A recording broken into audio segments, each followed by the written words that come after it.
You're listening to the Geekscape Network. Time to fire up the VCR. This one's my favorite.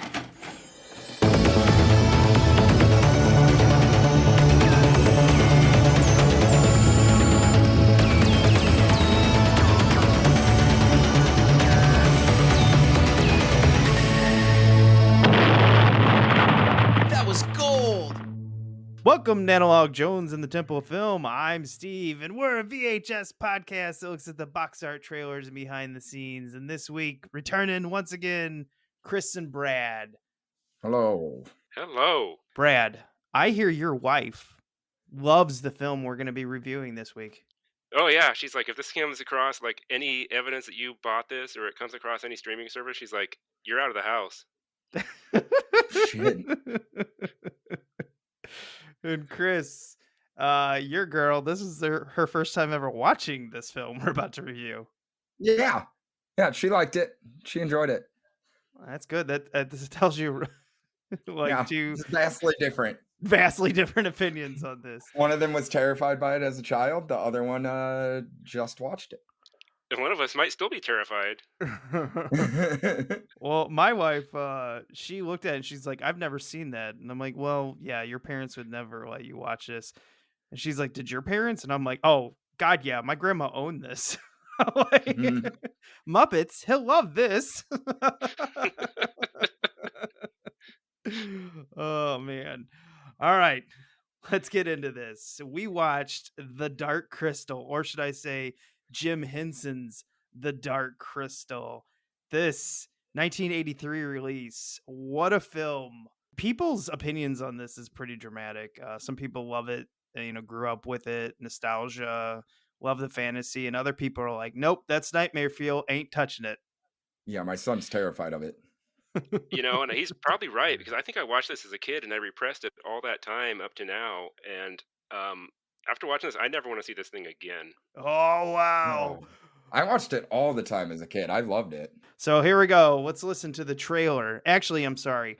Let's listen to the TV spot for this because the trailer had way too much music. And I'm like, that's going to get flagged.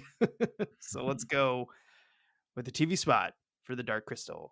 In a mystical world of good and evil, in a wondrous realm of fantasy and adventure, journey to another time, another place. Join in the struggle to possess The Dark Crystal. Rated PG. Starts Friday at a theater near you. Check newspapers for local details. Rated PG. Yeah, just because it's only because it's 1983. Because there was no other thing you could give it, I guess. But oh man, I would definitely go strong PG-13. Marketed as a family movie. Yeah, I mean PG-13, didn't come in until later. Gremlins and Temple of Doom. So and Partially because of this movie. I'm sure this one probably helped, build momentum, because I know a lot of mothers and probably fathers, because, they had so many nightmares with their kids, were kind of pissed at this. The Last Unicorn, Secret of Nim. Oh, yeah, those are two good ones, yeah. Somewhere around there, The Black Cauldron, right? Yeah. I mean, we reviewed The Black Cauldron back in the day, and that whole, melting scene, it's pretty messed up. So, I mean, even Indiana Jones... the first Indiana Jones with the whole melting face and everything. I mean, parents are kind of like, come on, can we get a little warning here before we bring our kids? Now, obviously, this is much worse than Indiana Jones, but when it comes to scaring children. They're puppets. Yeah, well, those are some scary-ass Skeksis. That's all I'm going to say. Oh, man. Let's get into the details on this. Directed by Jim Henson and Frank Oz. I don't know which scenes are directed by either. I assume Frank Oz probably took over when Jim Henson, had to go take care of the Muppets or something. I don't know. Sorry to interrupt here, but I think some of those scenes, they definitely look and feel a lot like scenes from Star Wars. Certain spots in this movie. I don't remember who it was, but one of the critics back in the day basically called this a Star Wars ripoff. And I thought that was a little much. I'm like, a ripoff? But I see what you're saying. Okay, no more on Yes. that. Nothing more to that. Nothing more. I have plenty of things to say when we get going in the movie here. All right, screenplay by David Odell. He had worked with the Muppets before, the Muppet Show. But what I found fascinating in his credits was he wrote Supergirl and Masters of the Universe. Nice. Yeah, this dude wrote a lot of shit that I watched. Maybe not Supergirl, but definitely Masters of the Universe. Very underrated. Story by Jim Henson, which is funny because he originally came up with the 25-page story for this when he was like snowed in. Well, that's a good way to spend your time. Yeah. I mean, the story dramatically changed, but still, I mean, to get a rough draft going, it's pretty good. I guess he had this in his mind for a long time. He's got a dark, dark mind. He started it a little bit, was inspired by the stuff that they used to do on Saturday Night Live when they were doing the Land of Grouch on the first season. Do you guys remember that at all? Have you ever No. rewatched? I have never Yeah. seen that. So there was like a little skit that they would do with Muppets, like a fantasy skit they would do with Muppets in the first season. And the reason I remember is long time ago, I think when they were coming out with a bunch of them on DVD, I watched the entire first season because I had never seen it. And it's crazy how much the show has changed. But when these Muppets came on and I'm watching this, I'm like, what the fuck is going on? You're having a Oh, fever man. dream. I was like, what? It's crazy. Well, I mean, Jim Henson's influence to this day is still just all over the place. His fingerprints are just on so many things. You got the Muppets, you've got Sesame Street, which I think was a spin-off from the Muppets, right? They used to have some little crossover with like Kermit the Frog going on there, and then you got this. Yeah, I mean, I don't know. That'd be interesting which one came first, the Muppets or Sesame Street. But yeah, I think it was the Muppets and Kermit and everything, then Sesame Street. I don't know. Let's see here. We've got produced by Jim Henson and Gary Kurtz. Gary Kurtz, you'll remember from Star Wars. I mean, this guy's produced a lot of stuff from our childhoods too. Distributed by Universal Pictures, which, Chris, you watched the Thorn release of this from '83. So Yeah. did you notice that? No, I didn't really notice the beginning. Just talking to the girlfriend before the movie started. Yeah. I just thought it was interesting because Universal Pictures, it's now streaming on HBO. And that's where I watched it. I watched on HBO Max, yeah. Yeah, and they do a lot of Universal releases, almost all of them. So like the Jurassic Parks and stuff. So It used to be on Netflix for a long time. yeah, and of course Netflix now has the show that they did a few years back. So yeah, that's interesting. The rights on this. The show was good. Did you watch it? Oh, the show is amazing. Yeah, I liked it a lot. The show really improved a lot of the problems with the movie. Number one being the Skeksis are terrifying. Guess what? I still ain't watching it. Oh, it's good. It's really good. It's sad that they, it was too expensive and Netflix like deemed it like, we're not going to do it. I kind of understand when I read their point of view from it. It makes sense, but still, as a fan, I'm like, come on. Yeah, I'm gonna go back and rewatch it. Yeah. I was thinking about that the whole time while watching this. I'm like, I think I'm gonna watch this show again. Because it's a prequel, so it kind of tells a story on this. But we've got released December 17th, 1982. So that's definitely like a counter release to Christmas films. Hey, you tired of the big red jolly man making you happy? How about the Skeksis like terrifying you? Yeah. Oh no. Oh no. There's some happiness in this world, I think, somewhat, a little bit. At the end? Yeah, sure. Yeah, possibly. I wasn't happy. You just have to make it through all the darkness before you get to it. A budget of $25 million and a box office of $41.4 million. So it made money, but it could never get a sequel going. A lot of reasons why on that. Yeah. But, And I would think, yeah, if you're Jim Henson, it's like your time is worth so much money. It's like you're probably not going to get greenlit for a sequel if it's only going to make that kind of profit. Everything else you do is probably so effective, so lucrative. Yeah, that was part of it. He was too busy. The first sequel that they had going kind of like caved in because investors, I guess, got a little like queasy about it. They're like, I don't know if we're going to do this again. And really, it's the same thing with Netflix. Who is this for other than like nostalgia people? Because when you do a fantasy full length movie or series, it doesn't fully like commit to children and it doesn't fully commit to adults.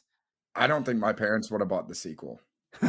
They bought this, I watched it, but I'm sure they wouldn't have bought a sequel. And I was looking at the Netflix. I was actually listening to a podcast about the Netflix business model, and they're pretty close to the vest in a lot of things, but they don't pay out royalties. So they pay for everything up front, and then expect it to make a profit in the long run. And you're looking at I did look up the cast and the crew of the that Age of Resistance on Netflix, and it's pretty formidable casting names. You got like Mark Hamill and oh geez, just a number of other people, but you throw Mark Hamill in there, that's legit. And you got like the guy who did Elmo, like working on the puppets and stuff. So again, that doesn't come cheap. No, that's pretty much what they said is like it was too expensive for something they can spend a lot less for and get the same amount of numbers. It would have had to be a passion project from someone in Netflix. It's the only way it could work. And I just don't think anyone was passionate about it because it was a huge disappointment for Netflix. They were very public about it. They're like, this thing didn't pull in the numbers anywhere as high as we thought. Yeah, I've seen people were watching it, but it's like a small group of people were super excited about it. Because when I went to the San Diego Comic-Con in 2019, they had an entire like Dark Crystal room and they were pushing the marketing on that. And it was jam-packed. But outside of like some of those core nerds that grew up with it, there were no young kids in it. Like I said, my son's terrified. He grew up Yeah. watching it because I had it. And now he was like, I'm not going to watch that. He's 15. You raised him right. Yeah. All right. Well, I mean, after that, let's pop this tape in. Now available on video and DVD. We've got some trailers on the 1999 slipcover of this. So it started out with Stuart Little. And the only thing I find interesting in this trailer, because I didn't watch the film, I've never seen it, was apparently this is the first live action film to star a 3D character. In clothing. Yeah, I heard them say that too. Yeah. I was like, wait, what? It's the first time clothes have been in 3D animated. Well, I mean, clothes have been 3D animated before this. That's what they said. I know. I don't know. I didn't go back and re-listen to it. I'm like, wait, what? And then I tried to think and I was like, well, this came out the same year as Star Wars The Phantom Menace. So, but Jar Jar Binks wasn't the star. I was like, this might be a technicality thing. He was the star. Yeah, who are you kidding here? I still go with that Sith Lord Jar Jar theory. I hope so. I wish someone would do it. You're just like, fuck it. Disney's, I mean, they do all the other shit. Why not? You know, speaking of Jar Jar Binks, one of the characters later on kind of sounds like him, like an Italian Jar Jar Binks said. I can't wait. Yeah. Come with me. I can't wait to hear that. The Nuttiest Nutcracker is next, and I'm getting a lot of VeggieTales vibes off that one. That's what I asked. Yeah. And then it reminded me of Sausage Party. Like, that's probably where they got the idea for it. I hope so. It looks just as shitty. Oh, that's great. Next is Muppets from Space. I'm trying to think. I think this was the first Muppets movie that was made after Jim Henson died. I think. I would have no idea. I don't remember that one at all. Yeah, I think it was one of the worst performing ones ever in the theater. I didn't know he died till a long time after he died. Yeah, he died right after Turtles came out in 91? I think it was. That sounds about right. Because he was all like, oh, I'm not proud of this movie. It's got too much violence in it. Then he died. And I was like, see, Jim Henson, you're a genius, but don't you ever bash the Turtles. They come out victorious no matter what. Yeah, it was like sorry, so Jim. Yeah, so the Muppets kind of they kind of were down for a while. Then Jason Segel got the idea to bring them back up, and that the Muppets kind of reboot, which was I thought it was pretty decent. Yeah, I actually saw that one in theater because I was a huge I saw it Muppets in theaters fan. too with my wife before she was my wife. So I saw it with a friend because I was alone then. Actually, I don't even know what year that came out. I could have had a girl there. I don't remember. I just remember liking the film. I thought I was like in high school when that came out still. So like before 2003. Oh no, this Am I it thinking came of a out- different one? Oh, you have to be because 2003. Yeah, obviously. That's like I don't know. Anyone got the Muppet movies pulled up? All Yeah, we I don't should have know. done that. The only misgiving I have about that movie is like Walter being promoted to like the main cast and not having to earn it. He just kind of gets put up there. It's like you didn't earn it, bro. You don't know what he did behind stage. Good point. It's Hollywood. You can earn it in many ways. Even if you're a puppet. You want to make it in this town, baby? You got to do some things. Oh, that's fucked up. 2011 is when the Muppets came out, like the rebranding of them. Yeah, I'm a moron. Oh, I'm a moron too. Muppet Treasure Island came out in 96, and I love that one. Yeah, that was a good one. Yeah. So it looks like the Muppet Christmas Carol came out in 92. That was after Jim Henson, but I imagine Jim Henson probably had some say in that before he died, and then Muppet Treasure Island, Muppets from Space. But Muppets from Space did terrible. I do know that. I liked it as a kid. I owned it. That's one I watched a lot. I mean, Chris, I'll be honest, that doesn't surprise me. Yeah, I mean, when you're a child, you don't choose what movies end up at your house. No, they just You find arrive. some in a cabinet next to your parents' bed. You find some under the TV in the living room. They're just everywhere. And then we get like just one after another of now available in home video. The Muppets Take Manhattan, The Great Muppet Caper, The Muppet Movie. I noticed they went in like reverse order because The Muppets Take Manhattan's like the third movie, The Great Caper is second, and then The Muppet Movie is the first. I was like, that's odd. Yeah. They're all good. It made me really happy watching those. No, I love them. Kermit's like, come on, let's go. And then he just wiggles. Big Bird makes kind of a cameo in one. I'm like, yeah, fucking Big Bird. I don't remember The Great Muppet Caper as much, but The Muppets Take Manhattan and The Muppet Movie, I watched those a lot. All right, and then we had Bear in the Big Blue House. I have no idea what this is. Yeah, it was a kid's show. It was done pretty well. It reminded me a lot of Eureka's Castle. Okay. The dragon. Mm-hmm. It was pretty much like the same character except a bear, and he's really nice. But it was done well. And then The Wubbleless World of Dr. Seuss. I'd never seen this either. That was on Fox. Yeah. Yeah, it was on Fox. I remember seeing it, but I didn't watch it. And then we had Stay Tuned for behind the scenes after the movie.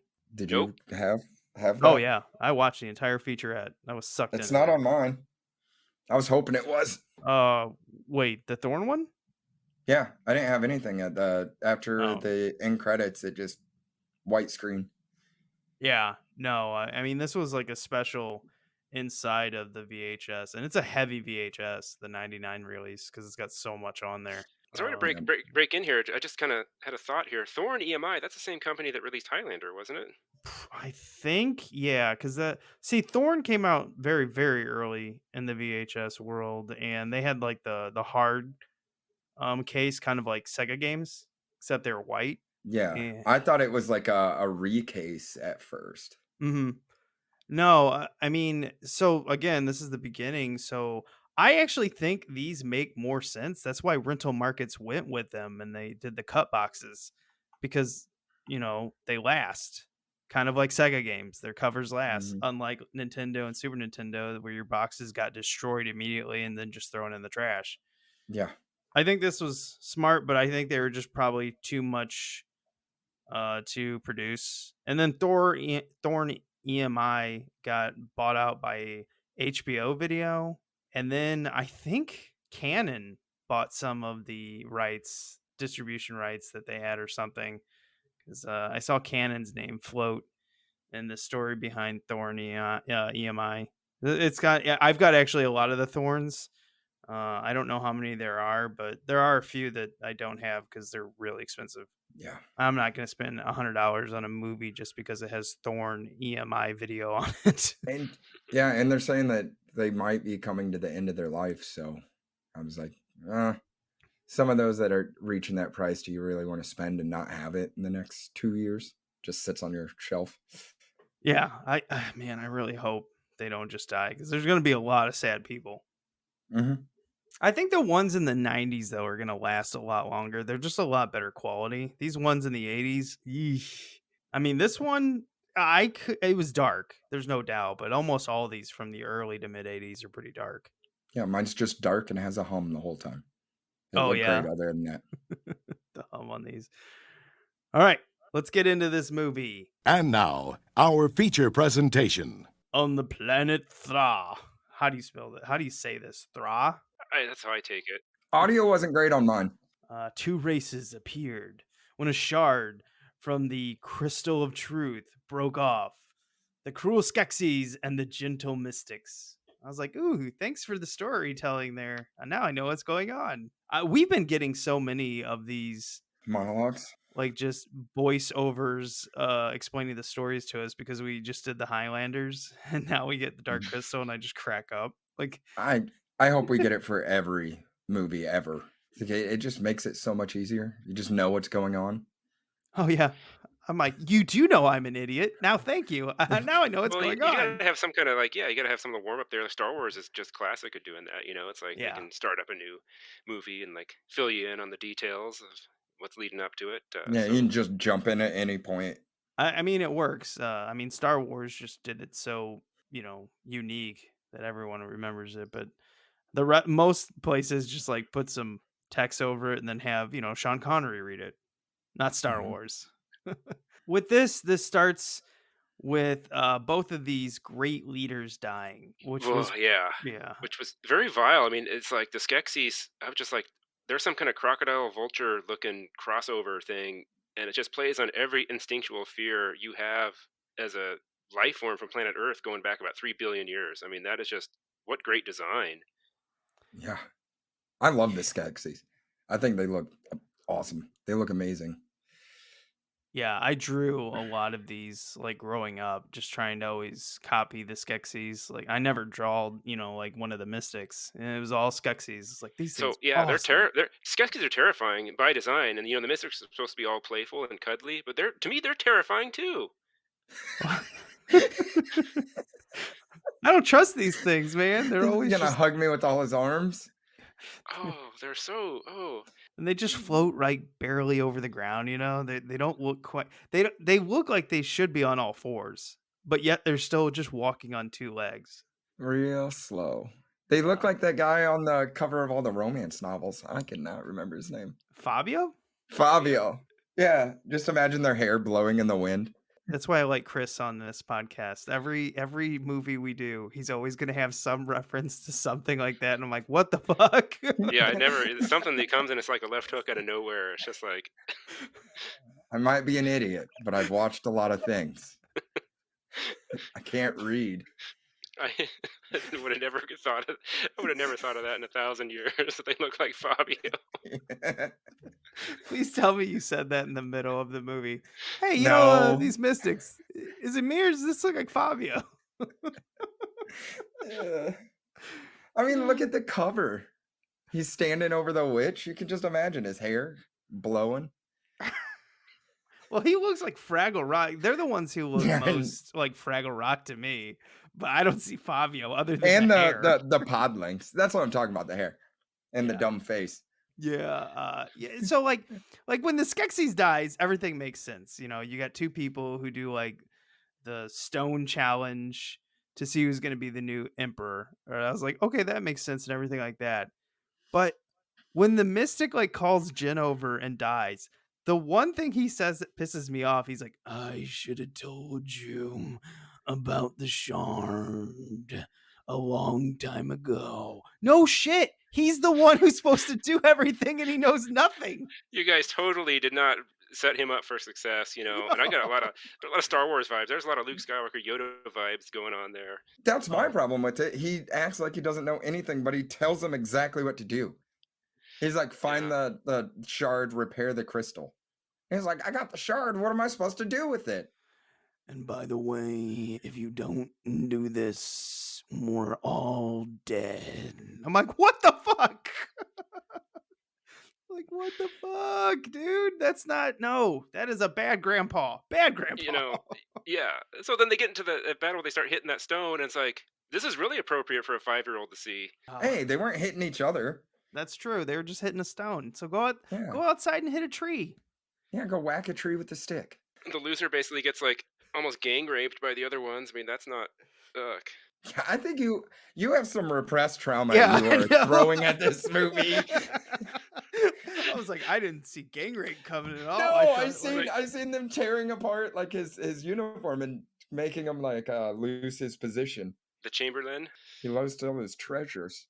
yeah, He starts later on in the movie starts talking like Jar Jar Binks, like an Italian Jar Jar Binks. He always did. He was like, it's my plan. and maybe then George walks away. Lucas watched this and he goes, I need someone who sounds like that, but Jamaican. Maybe that's where he got the Sith Lord idea. Yeah, that's right. Sounds like an idiot, but he's actually evil. Oh, I love Jamaican Sith Lord. Just go with it. Come on, Disney. Throw that hat into the circle. Let's go with this. Yeah, so I got some of the if none of you actually want to watch this film and have a lot of repressed memories like Brad, I got the master right here talking to Jed. I don't understand. Mark well this crystal shard. A guiltling must restore it to its rightful place and heal the wound of the dark crystal. I bet, Brad, did you have subtitles on this? I watched it with subtitles. Yeah. Yeah, good for you, because like some of the shit that this dying master was saying, I was like, what? That's what I was gonna say. If any of us don't have the VHS, make sure you put subtitles on Yeah. for any movie. And after they simultaneously both die, it took me like the whole movie to figure this out. That's like, oh, when one dies, his counterpart on the other dies. So I'm thinking to myself, okay, if these Skeksis is such a problem, just murder all the mystics and problem solved. That's what I thought. I was like, wouldn't you just kill yourself? If you knew you were connected, just kill yourself and it's over. No, I love how Brad just goes, I thought he was going to say, just go kill all the Skeksis, but he goes, no, just kill the like innocent like mystics. That's what I'm saying. They could have killed themselves. Well, yeah. Like or had other people do it and then it would have been done. We're thinking the same, Brad. I thought that too. Man, sometimes it's dirty, but it's like would have solved a lot of problems. You guys are both twisted on this. I wasn't saying murder them. I was just like murder the Skeksis because they're bad, but I love But how then both you're gonna of you kill are the like, mystics. Nah. It's gonna be easier to kill the mystics. Well, yeah, but guys, you got to go on this adventure and a journey, and you got to challenge yourself. The fuck you it. do? Oh man, I am never going to jump into a I'm fantasy not here to make film. it fair. I don't want to make it fair. I want to win. Yeah. Did you see those beetles?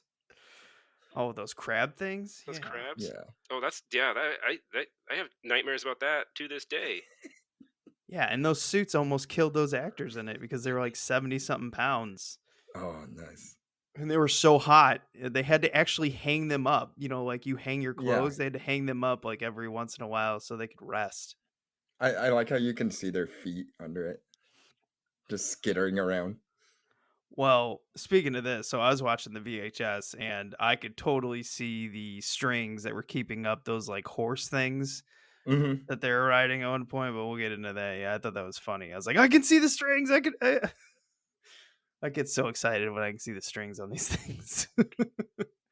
Yeah, so the Skeksis end up finding out that a Gelfling, because they tried to kill all the Gelflings, because the Gelfling is in the prophecy is going to, put the shard in the crystal of truth and yeah, they're smart. stop They're 'em. proactive. Yeah, they killed all of them. Well, they didn't, because in this movie, unlike Terminator 2, your destiny is set in stone. There is no changing it.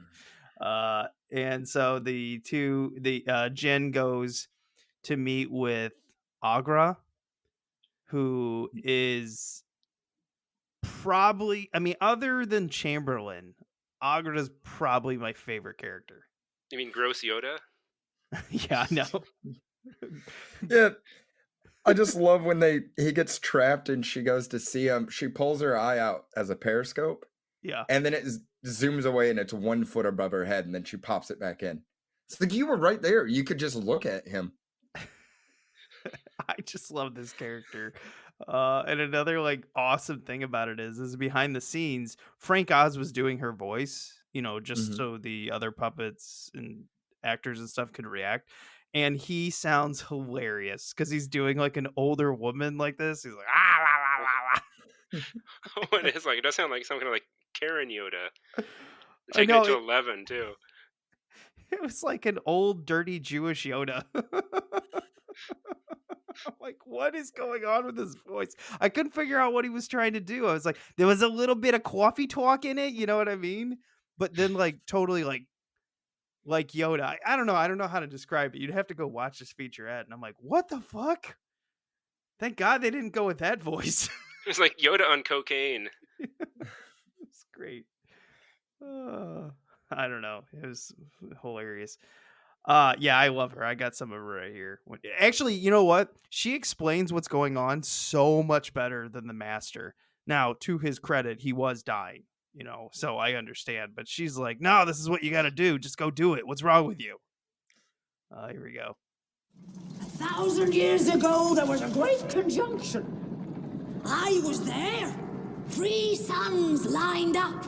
That's when the crystal cracked. That's when the Skeksis appeared. And the Mystics. Another great conjunction coming up. Anything could happen. The whole world might burn up. End of Agra. Better have your shard before that, Gelfling. I love how she da da da da da da da da. Like, Yeah, she's a good character. yeah, I know, love her. I'm thinking she could have used her engineering skill to basically arm the Mystics and the Gelflings and just contain or annihilate the Skeksis threat too, but of course she didn't. No, well, and I think the Mystics too, like they have all this magic, they just don't do anything. They're like the most annoying people. Like they're like the allies next to you. You're like, what? You have an atomic bomb. Just hit them so we can stop this war. No, we cannot. It's like an We will not NPC that's with interfere. you in D&D that does nothing. She's like, are you going to take your turn ever? Same thing with the Watchers that were in comic books. Like they see Mhm. everything. They know everything that's going to happen, that will happen. And like, what the hell, dude? Help us out. No, we are here to only watch. Ah, fuck you guys. I remember getting always pissed about that. Like when you have super powerful people, in comic books or movies, and they do nothing because they're moral high ground. I'm Yeah. like, I would kill the Skeksis, not the Mystics, or have them commit suicide. But that's where I draw the line. I'm like, nah, you guys could just end wars, assholes. Anyway, so the crab monsters are sent after him. They destroy Agra's house and capture her. But we see that Chamberlain stops the crab monsters, and then we kind of get this like, oh, he's gonna do something. And then Jen meets Kira, and they like swap dream stories. I don't understand this. Using. I saw that and I'm like, ooh, this might be a big mistake there, bro. Don't let her see too much. What I can never figure out is how old is Jen and this girl? Like, I don't. They seem young. I know, but like they kind of he seems like a child. He's almost useless. Kara, he is annoying. Yeah, that's why I'm saying like one of the biggest problems in this movie for me is Jen sucks. Yeah, Jen is awful. I'm surprised you made it that far because if you're watching that swamp, kind of the lead into, it's like you can't walk more than 2 feet without something killing you. It's just a death trap. But he climbs an entire mountain, like to get to the witch. Well, he's a good athlete. We'll give him that. He's on the hero's journey. Yeah, but he's a dumbass when it comes to everything else. If it wasn't for Kira, yeah, he would have been eaten. Yeah. And then Kira's got that like critter muppet. I don't know. Is he like that's Chewbacca? what I thought. What was it? Is he supposed to be like a Chewbacca or something? Fizzgig? Well, he wasn't in the original story. Frank Oz added him because he felt that Kira needed to show that she was affectionate and she was caring, and everything like that. So he gave her this animal as like something to show, and interact with. But as soon as that thing came on, I was like, critter? What? We got a critter here? That's what I thought. He's got teeth in his throat. It does roll around like a critter, yeah. Yeah, so that was, I mean, I still think the Dreamfast thing is weird, but what I really think's messed up is wherever Jen goes, fucked up shit happens, because she takes him to the potato people. The podlings. Podlings, yeah, I wrote something down about that. What did I say about the podlings? They were just kind of like gross little horny alcoholic Ewoks in a way. Oh, mine was Lily thought they were really adorable. I just called them potato people. I like them. They made me happy. They were just drinking and playing music and having fun. Oh yeah, they totally were like hobbits. They just like living off the land. And then they get slaughtered. Yeah. Fucking Jen, like they see that crystal bat, he shoots it with his little whatever that little weapon he had there, and they're like, oh, it's fine, he didn't see us. And the bat sees him, of course, and they just lead him right to the Ewoks or the podlings. And the podlings basically get like wiped out, that whole village, and that condemns like dozens of them to like a life of just slavery. But they get hit all the time, she says. She's like, Yeah. oh, that's not the first time. That's where they get all the slaves and everything from. But that's not gonna like hang with Brad and I's narrative of Jen sucks because of this, so we're just gonna go with that. That's Just fine. like Still, Fox yeah. News, we hear what we want to.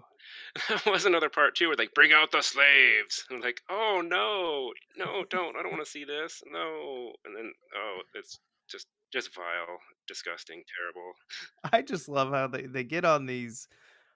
I have no idea what they're called. I don't know, like stick horses. Oh, the Landstriders. Yeah, The there's another thing. Landstriders, yeah. That Chamberlain was like talking to him, and why didn't get this Landstriders to just stomp the shit out of that Chamberlain? What was he gonna do?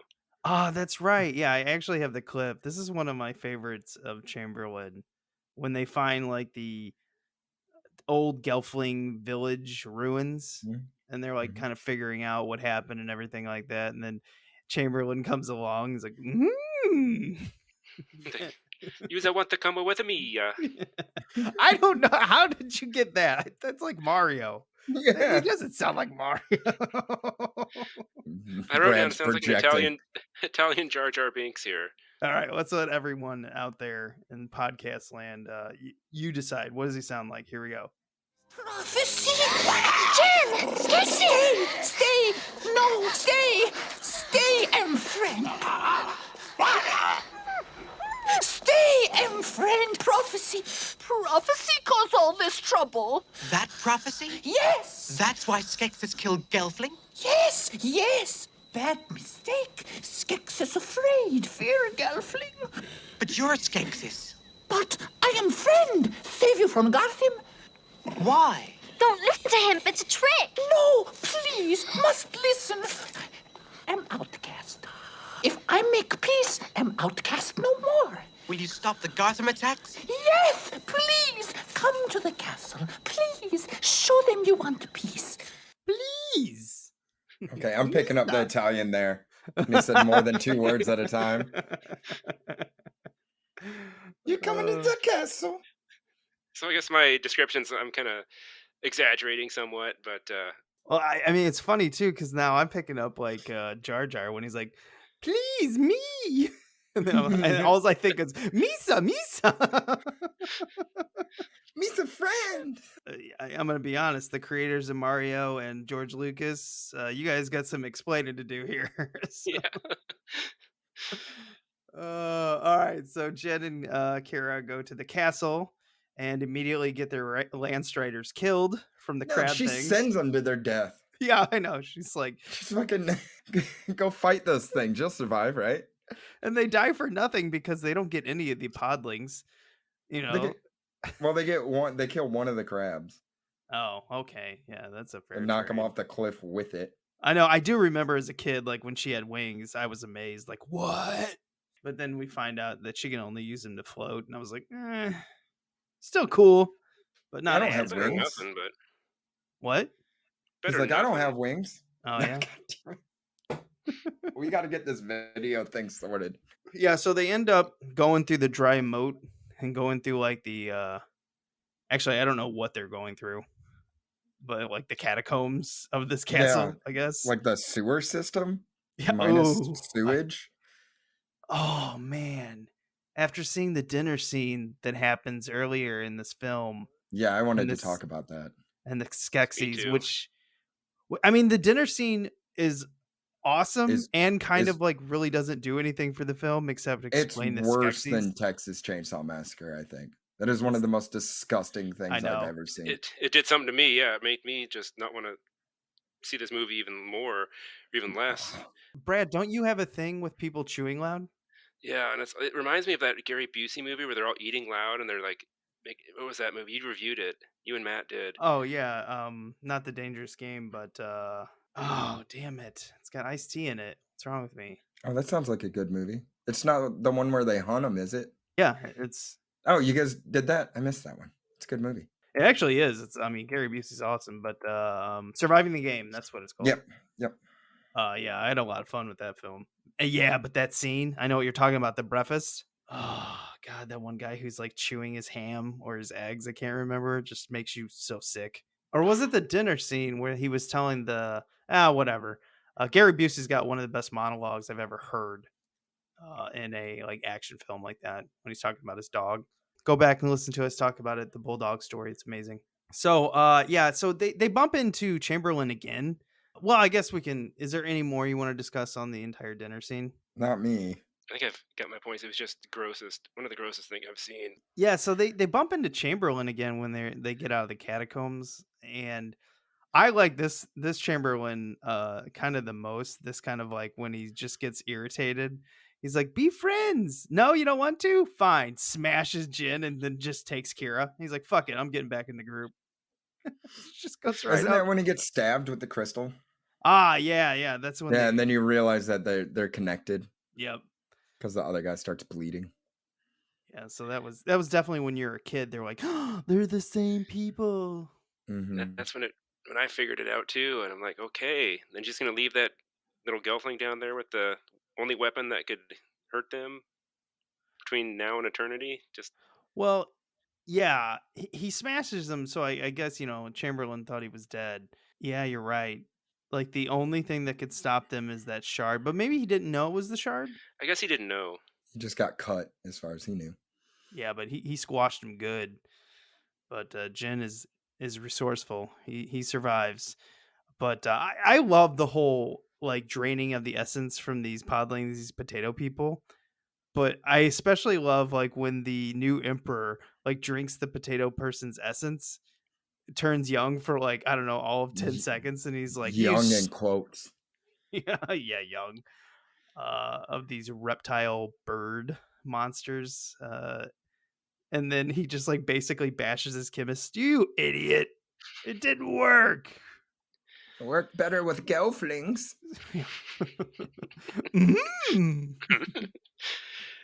Gelflings, you say? No, the more I think about it now, I just have a soft spot for this movie because I grew up watching it. It's a Same. fucking horror movie. It is. Because the essence scene is terrifying. I know. They just drain the podling. They just get lobotomized, and like now you're a slave. And so what happened to the lobotomized gelflings? They just like kill them afterwards, or No, what? they just become slave.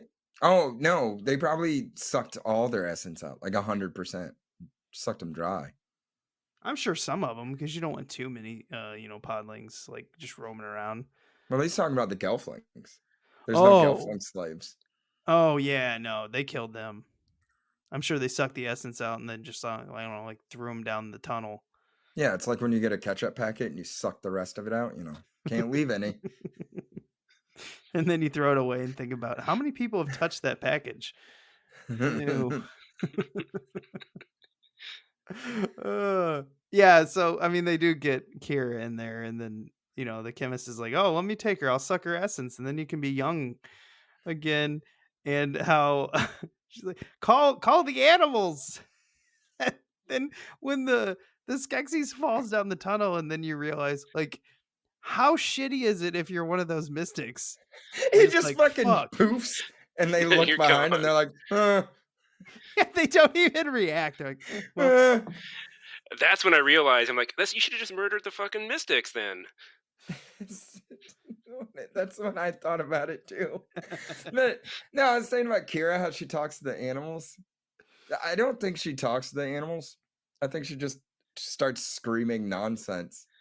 She was like raised by herself pretty much. Has no idea. She's just screaming, and animals are like, wow, what is this thing doing? They just come up to her and hang out. Well, who writes the rules for these? Like what? Like she's got wings. So can the girls do everything? They got wings. They can talk to animals. They're like, better at hunting and fishing and gathering, I assume. Girls You know Steve, what? when boys drool. You need to get over your patriarchy there. Yeah, this movie's too woke for me, okay? I don't like it.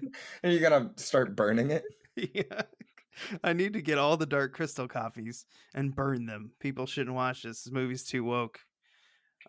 These damn woke ass puppets. I hope I don't inspire anyone to actually believe that. There's like one guy online. He's like, yeah, he's totally right. What was this movie made in 2022? Fucking idiots. This movie's proof time machines exist. Yeah, it's made it now and took it back to 83. Damn Jim Henson, that fucking hippie. I bet he thinks women should work in the work. I bet he hires women puppeteers too. He's probably on an island somewhere with JFK Jr. That's right. Ted Cruz is hanging out with him. Hey, do you know my dad? There is a woman on the cast. It's starring Lisa Maxwell, which I'm assuming is the voice of Kira. Probably. What? They used a woman as the voice of a female character? Woke. Too woke. You'll be surprised to find out that Bart's been a woman his whole life. You shut your face. I haven't watched The Simpsons in 20 years. Me neither. Anyway, so they're Kara and Jen then go to the crystal of truth with the shard. But Jen, this fuck up, he jumps on the crystal and immediately drops the shard. I'm like, come on, dude. Yeah. I don't think it's that the women are so good out of the race. I just think Jen's a fucking piece of shit. Yeah, Everyone by comparison looks just like incredibly competent. Yeah. While this is going on, like the mystics just roll up, no problem whatsoever, right at the same time. So my question at this point in the movie was like, well, why'd they send Jen on this whole quest if he just could have rolled up right with him? Yeah. I mean, they just sent him way out of the way. He's just annoying, and they're like, we'll have him go get the crystal and bring it back.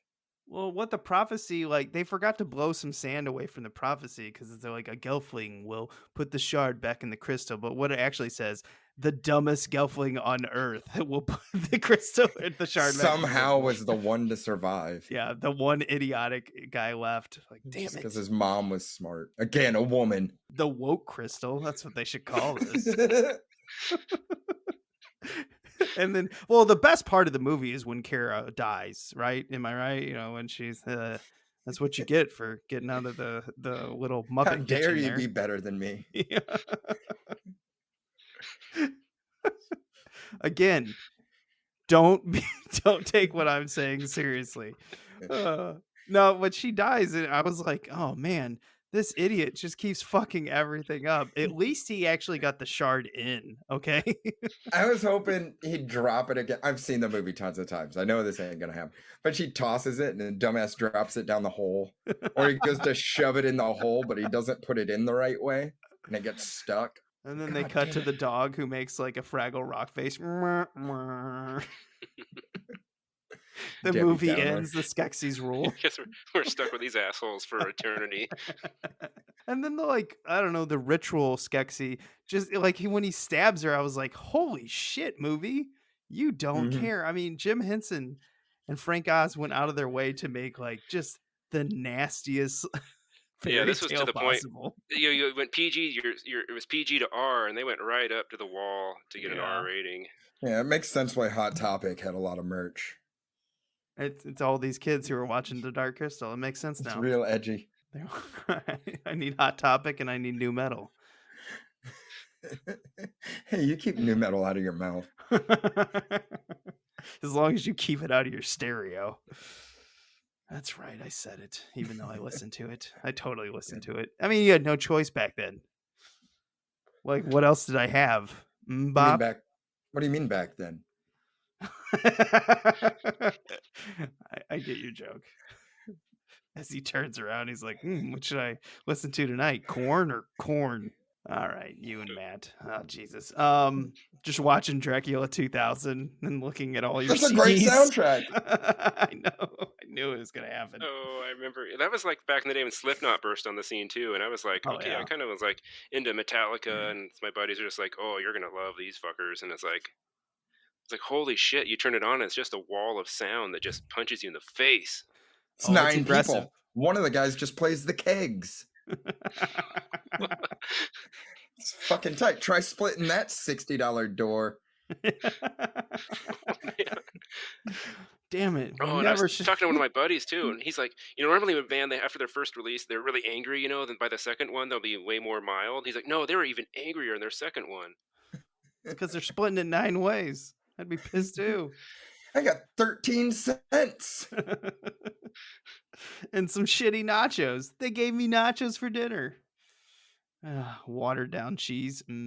Yeah, so the Mystics and the Skeksis just blend together and make this like white crystal being. I don't know what the hell these are, but which is somehow more terrifying than anything else in this movie. Oh yeah, because it would have been great if they just like would have murdered everyone and just said, "Oh, finally, we're free."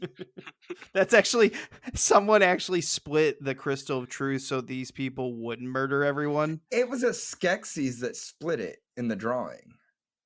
Like on the prophecy, it's a Skeksis with their sword hitting the crystal, but they didn't exist. So was it metaphorically that the Skeksis did it? Or are you saying a religious leader might be wrong about something? Possibly. Yeah, I wonder if one of the crystal beings, like, was drawn to the dark side. Maybe. I don't know, Brad. I like to shut my brain off when I watch these things. Okay. I don't like to look into it very, very much past Fabio. Even though you're the one who pointed out that the prophecy's wrong. Yeah, so all the black stuff from the castle falls off and they revive Kira. And the only good thing that happens in the movie is, Kira comes back to life and everything's good. And then they just leave. So where do they go?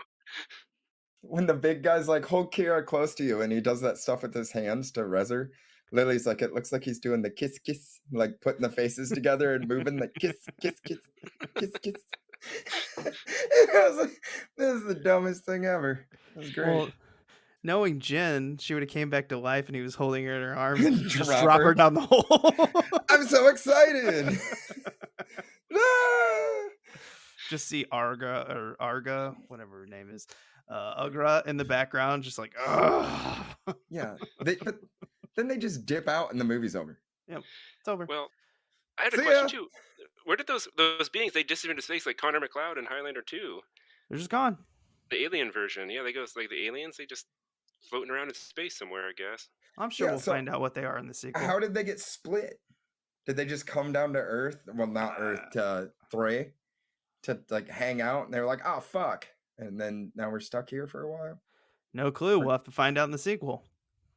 Oh yeah. Stick around for the sequel, guys. Wah, wah. I mean, they tried to get the sequel off the ground like 2 or 3 times. One time lost financing. The other time Jim Henson was too busy. And then finally when Jim Henson passed, it was just like, well, this is over. And then we got something on Netflix, which I think shocked everyone. Like, what? They probably would have thrown like an extra scene with boobs in it for some reason anyways. So. Because Jim Henson's known for that. No, he's dead.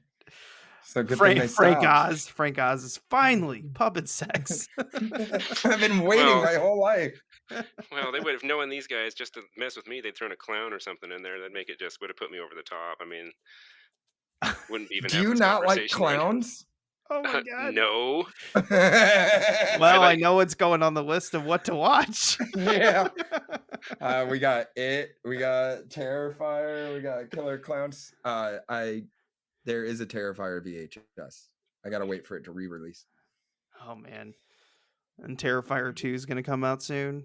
Or did I buy Terrifier on VHS? I don't know. I got like 20 more tubs of VHS to go through. My girlfriend's a saint.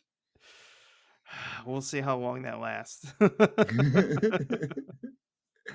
I just had to make a promise that, like, occasionally on the shelves there will be plants. It's like VHS and then a shelf with some plants and then more VHS. That's our deal. Yeah, you like the dark, heavy plastic, and she likes living, breathing things. Well, maybe not breathing, but you know what I mean. You're breathing. I think one thing I found fascinating in the behind the scenes when I was watching this was, seeing Brian Freud in there and all of his drawings. He's amazing at it, and he draws a bunch of the pictures in the behind the scenes featurette. But then Jim Henson's like, well, we based the Skeksis off the 7 deadly sins. The problem is we had 10 Skeksis, so we just used a couple of the sins over. So we had to invent new sins. Yeah. Republish the Bible. It was a lot of work. That was the funniest part. But you can watch the featurette on YouTube, so it's pretty cool to see all of them busting their ass and building this entire world, which I just think is insane when you sit there and look at it. I mean, that's one thing I gotta really give them credit for. The world that they built is nuts. Oh, absolutely. Yeah, so yeah, it's probably got all the backstory and the ending, but they only filmed the middle. Oh yeah, he spent so much money because they were paying attention to the details so much and creating all this stuff. And Jim Henson in the featurette said, like, yeah, we probably went a little overboard because a lot of this is never going to be seen. And I was like, you think? Well, it reminds me of like a Terry Gilliam movies, where he just goes overboard. Like in 12 Monkeys, they filmed the hamster on the wheel for like 4 hours to get the right shot. That's why you need a hard, like, I'm sure Gary Kurtz cut him off a lot of times. Like when you have these visionaries controlling the budget, it's a bad idea. You got to have like a hardcore producer coming in. He's just like, no, I think we've made enough spoons. Let's call it a day. Everybody's hungry. I don't think we should add more puppets. I think we got enough. So no, it was a great featurette and I highly recommend it. So, and speaking of recommend, we'll start with Brad. Do you recommend The Dark Crystal from 1983? That scene in Team America we were talking about where the puppets excrete bodily fluids on each other is somehow less disturbing than 95% of this movie's content. I mean, do I recommend it? I mean, kind of weirdly, yes, because of the genius behind it and just the effort and, well, just the sheer quality and the genius and everything else that goes into it. I'm not going to ever see this movie again unless someone forces me to. But if you're interested and you can tolerate it, I say go for it. Chris, do you recommend The Dark Crystal? Yeah, be warned, it's dark and it's about a crystal. But yeah, it's almost a horror movie. It's right on the edge. Yeah. I love puppets. It. I love the artistic vision behind it. I love the world behind it. I love the Skeksis and how fucked up they are and everything. But I'm gonna agree with Brad's part, or both your parts. This is dark. So be prepared. Do not go into this. Actually, I wish people would go into this blind because I would love to hear their opinion because they'd probably be like, what the fuck was this? Just thinking it's a happy Muppets movie and they're like, what is this? Brad, didn't you recommend this? Wasn't this your choice? Yeah, this was Brad's choice. I don't know. I just make bad decisions sometimes. For yourself. This was marketed as a family movie, but it's like I think RoboCop or any Schwarzenegger Stallone movie from the 80s is more family friendly than this. Yeah, it's like the point of this is to recommend a movie that you like, but know the other people would hate, not the other way around. Well, you're kind of just adding your own rules there. I just said I don't know. Put what you want to watch. No, I meant if you're gonna recommend movies that you don't like, you should at least make sure you like them. That's true. And other people don't like them, and then you're like, all right, that's funny. Maybe like when we put up a clown movie, it's just the torture Brad. Yeah, I like a lot of really shitty movies, so get ready. Yeah, I'm surprised. Like the next one that you picked is so damn good. So that's for next week. Yeah, it is really good. But all right, let's go on to the museum.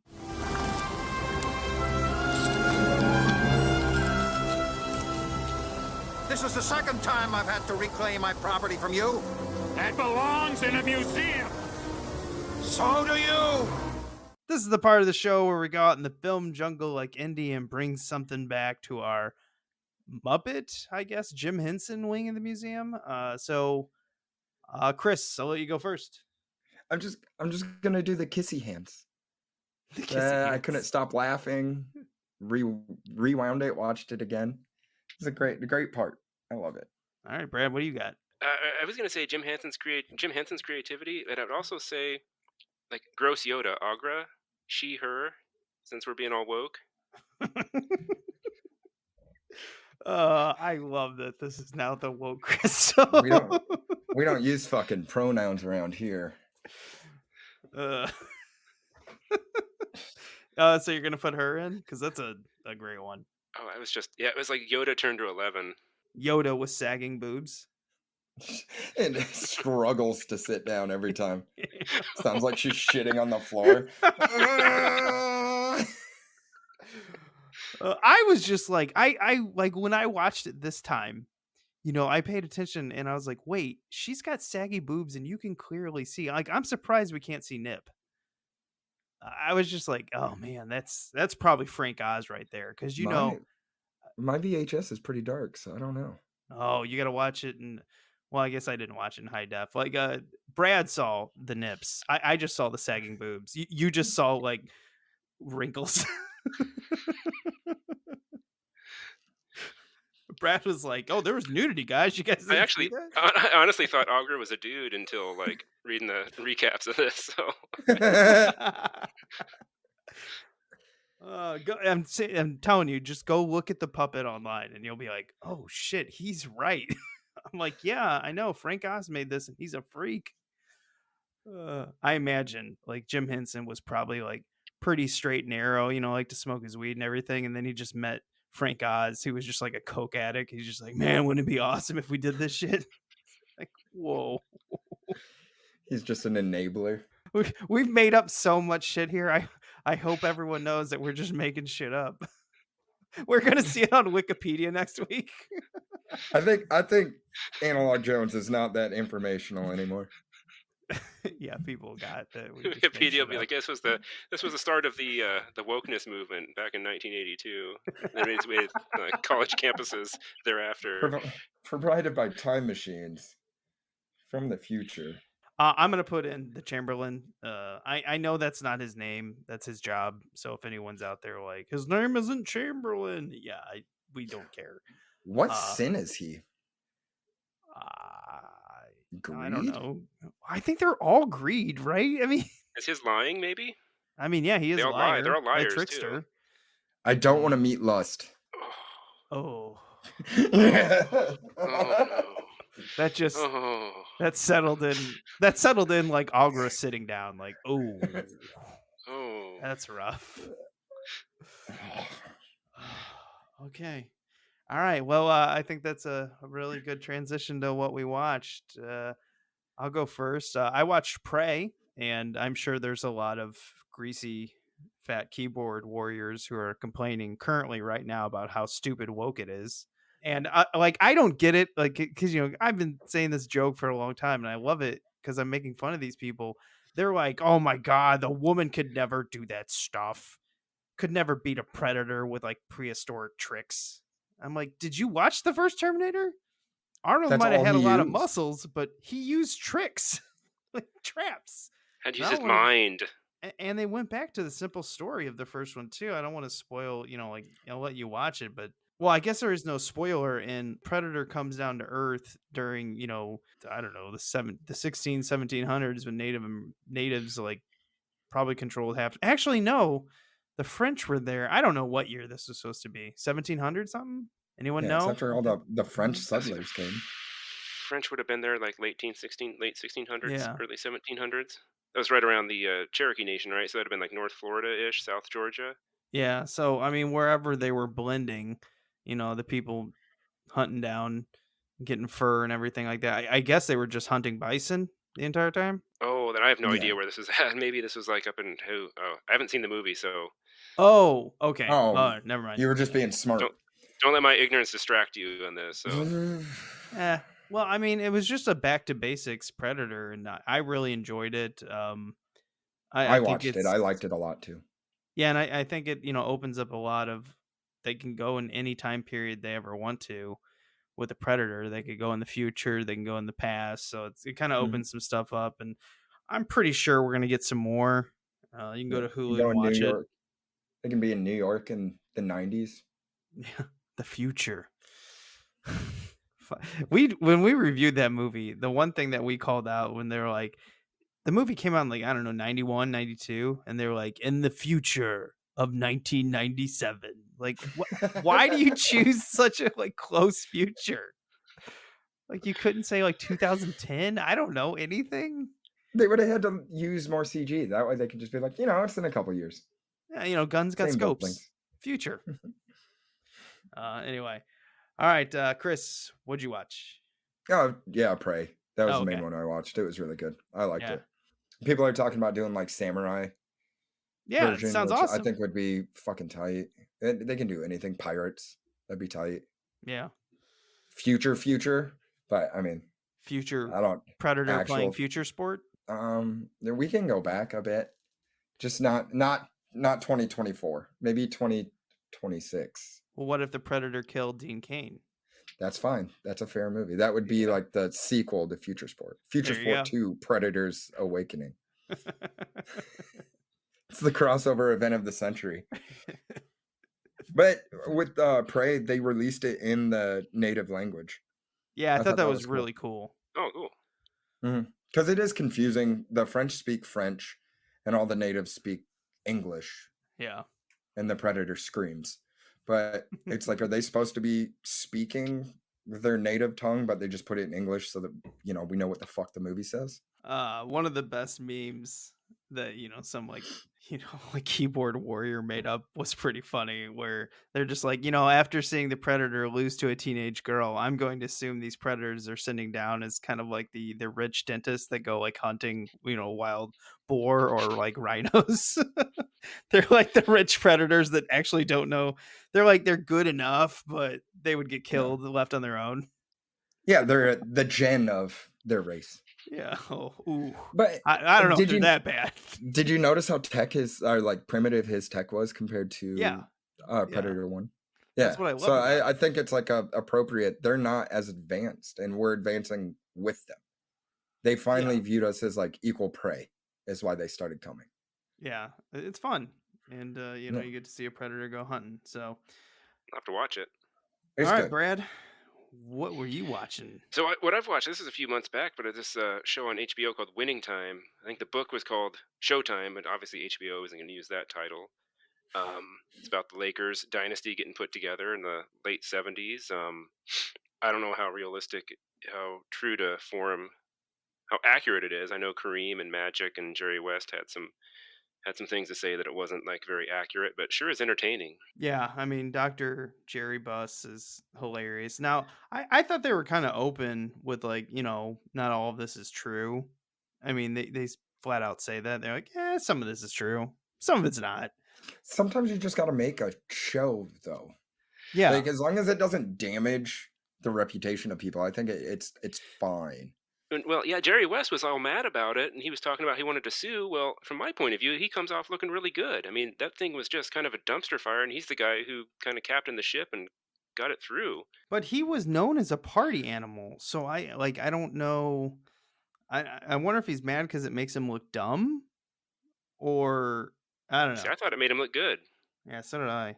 I didn't watch it. Yeah, it's actually just a good show on its own. You don't even have to care about the Lakers dynasty or basketball at all. It's just really interesting to watch these characters. They have the Celtics on there. They have a Larry Bird, and they have Dr. J on there. It's fantastic. Yeah, I actually think, what I like about the show is like all their characters are flawed and still find a way to succeed. And in which they did. I mean, it's kind of incredible that first season. And all the stuff that happened before they even get onto the court is crazy.